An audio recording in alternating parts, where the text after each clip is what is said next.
एक गांव में मोहन नाम का किसान रहता था।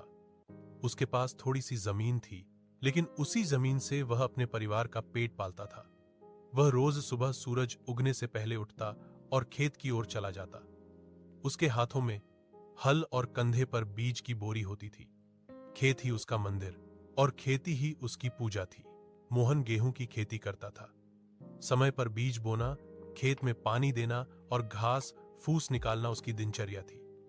कई बार मौसम उसका साथ नहीं देता।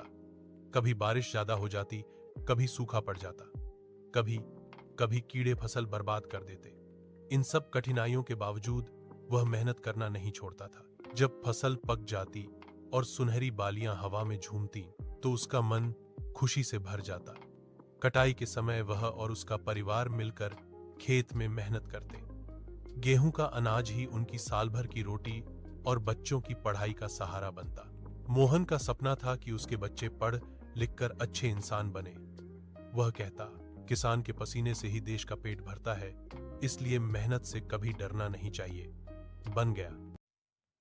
एक गांव में मोहन नाम का किसान रहता था। उसके पास थोड़ी सी जमीन थी, लेकिन उसी जमीन से वह अपने परिवार का पेट पालता था। वह रोज सुबह सूरज उगने से पहले उठता और खेत की ओर चला जाता।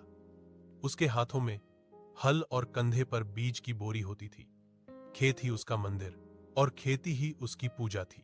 मोहन गेहूं की खेती करता था। समय पर बीज बोना, खेत में पानी देना और घास फूस निकालना उसकी दिनचर्या थी। कई बार मौसम उसका साथ नहीं देता। कभी बारिश ज्यादा हो जाती, कभी सूखा पड़ जाता, कभी कभी कीड़े फसल बर्बाद कर देते। इन सब कठिनाइयों के बावजूद वह मेहनत करना नहीं छोड़ता था। जब फसल पक जाती और सुनहरी बालियां हवा में झूमती, तो उसका मन खुशी से भर जाता।